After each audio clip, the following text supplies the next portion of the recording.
जय हिंद दोस्तों। तो आज की इस वीडियो में बात होगी एसएससी सीजीएल 2024 स्ट्रेटजी उन बिगनर्स भाइयों के लिए जो एसएससी एग्जाम से जुड़ते हैं लेकिन उनका कुछ डाउट होती है, कुछ बातें होती है, कुछ रिसोर्सेज ढूंढते रहते हैं। कुछ का कमेंट होता है कि यूट्यूब से क्या सिलेक्शन हो पाएगी, कुछ का कमेंट होता है कि क्या एग्जाम किस टाइप के लिए आता है, कौन कौन से पेपर होते हैं, कौन सा पेपर क्वालिफाइंग होता है, किस पेपर से मेरिट लिस्ट बनती है, सारी डाउट होती है। तो आज की इस वीडियो में प्रॉपर स्ट्रेटजी पे बात करेंगे।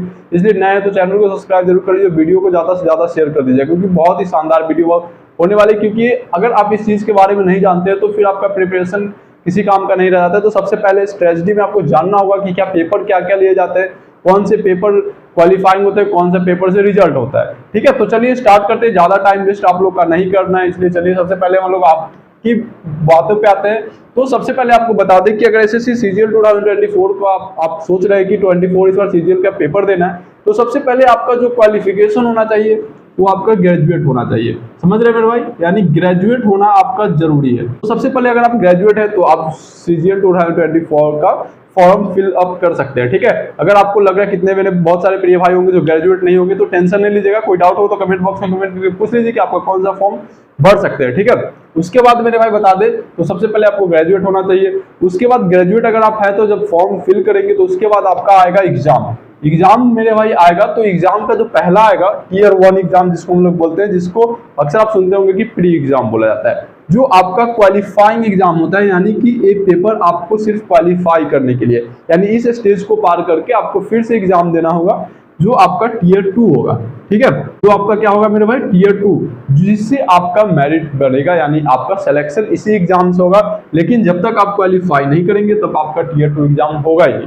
तो यानी पेपर दोनों इंपॉर्टेंट है, बस आपका डेडिकेशन होना चाहिए। क्योंकि आपकी जब तैयारी होगी तो टीयर 1 और टीयर 2 दोनों की होनी चाहिए। ऐसा नहीं कि आप सिर्फ टीयर 1 पे फोकस है तो टीयर 2 का एग्जाम आप ऐसे सिर्फ क्वालिफाई करके आपका सिलेक्शन नहीं हो पा रहा है। ठीक है, तो इस तरह से बात को ध्यान में रखना है। टीयर 1 और टीयर 2 दो पेपर होंगे आपका, जिसमें टोटल 100 क्वेश्चन होंगे टीयर 1 में, यानी कि 25 मार्क्स का प्रत्येक टॉपिक होंगे। जैसे कि आपका जीके जीएस हो गया 25 क्वेश्चन, 25 क्वेश्चन, आपका इंग्लिश हो गया 25 क्वेश्चन, आपका मैथ्स हो गया और रीजनिंग हो गया। टोटल 4 पेपर हैं। और इससे कोई जानकारियां जुड़ी आपको नहीं पता हो तो कमेंट बॉक्स में कमेंट करिए और प्ले लिस्ट में जाकर बहुत सारे वीडियोस चेक कर। तो टोटल 100 क्वेश्चन होंगे जो पर क्वेश्चन 2 मार्क्स का होंगे, यानी 200 मार्क्स का आपका क्वालिफाइंग एग्जाम होगा टीयर 1, जिसमें आपको अप्रॉक्स आप 140, 50, 60 कवर करते हैं तो आप क्वालिफाई कर जाएंगे।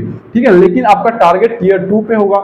तो जब भी आप तैयारी करें तो दोनों को लेकर चले, जिसमें आपको मैथ्स रीजनिंग में 60 क्वेश्चन होंगे, 30 क्वेश्चन 3 मार्क्स के। ठीक है, इंग्लिश में 45 क्वेश्चन होंगे जो भी 3 मार्क्स के होंगे। ठीक है, जीके में 25 क्वेश्चन होंगे जो 3 मार्क्स होंगे। तो ये आपका टीयर 2 का जो पेपर होगा, इससे आपका सिलेक्शन होगा, इसी से आपका मेरिट लिस्ट बनेगा। उसके बाद आपका होगा डॉक्यूमेंट वेरिफिकेशन मेडिकल, जो इजिली होता है, बहुत ही इसमें कोई ज्यादा परेशानी नहीं होता है। और डॉक्यूमेंट वेरिफिकेशन मेडिकल से जुड़ी कोई परेशानी हो तो आप उसी कमेंट बॉक्स में। उसके बाद कंप्यूटर होगा जिसमें 60 मार्क्स का होगा, आपको समय 15 मिनट दिया जाएगा। ये सब एवरेज प्रोसेस है जो है आपका टीयर 2 एग्जाम है। ठीक है, उसके बाद आपका टाइपिंग हो जाएगा जो 15 मिनट का होगा। ये टाइपिंग आप देख के भी कर सकते हैं, इस तरह का टाइपिंग होगा, इसमें कोई ज्यादा परेशान होने का जरूरत नहीं है। ठीक है, उसके बाद आते हैं, आप लोग का कंफ्यूजन होता होगा कि रिसोर्सेज क्या, मैं एक कमेंट था कि यूट्यूब से पढ़ के सिलेक्शन हो पाएगा कि नहीं। 100% सिलेक्शन होगा मेरे भाई, बस आपका डेडिकेशन होना चाहिए। ठीक है, और इससे कुछ जुड़ी बातें आपको लग रहा है कि कैसे पढ़े तो कमेंट बॉक्स में कमेंट करके पूछ लीजिएगा। बुक्स की बात करें तो मेरे भाई बुक्स आप लिमिटेड रिसोर्सेज रखिएगा। जैसे कि आप अगर आप इंग्लिश का बुक ले रहे हैं तो आप एक ही बुक का सिलेक्शन कीजिए, लेकिन वो परफेक्ट होना चाहिए। मान लीजिए आप निधु सिंह का वॉल्यूम 1 किए हुए हैं ग्रामर के लिए, तो आपके लिए बेस्ट बुक है। ब्लैक बुक है तो उसके लिए आपके लिए वो बेस्ट बुक है। तो इस जो सिलेक्शन होती है आपकी बुक्स की, उसको लिमिटेड रखिए। ठीक है, इसलिए ज्यादा परेशान नहीं होना। और बुक से लेकर कोई जानकारी हो तो कमेंट बॉक्स में कमेंट करके पूछ लीजिए, डिस्कस कर ली जाएगी। लिमिटेड रिसोर्सेज रखना इंपॉर्टेंट है मेरे भाई। ठीक है, इससे ज्यादा परेशान नहीं होना है। बुक्स आप जितने भी कोई भी टीचर्स का यूज कर रहे हैं तो उसी को आप प्रॉपर फोकस कीजिए, नोट्स बनाइए और डेडिकेशन के साथ पढ़िए। और जी इस स्ट्रेटजी से लेकर कोई भी जानकारी अगर आप चाहते हैं, कुछ भी छूटा हुआ है तो कमेंट बॉक्स में कमेंट करके जरूर पूछ लीजिए। वीडियो को ज्यादा से ज्यादा शेयर कर दीजिए। जय हिंद, नमस्कार।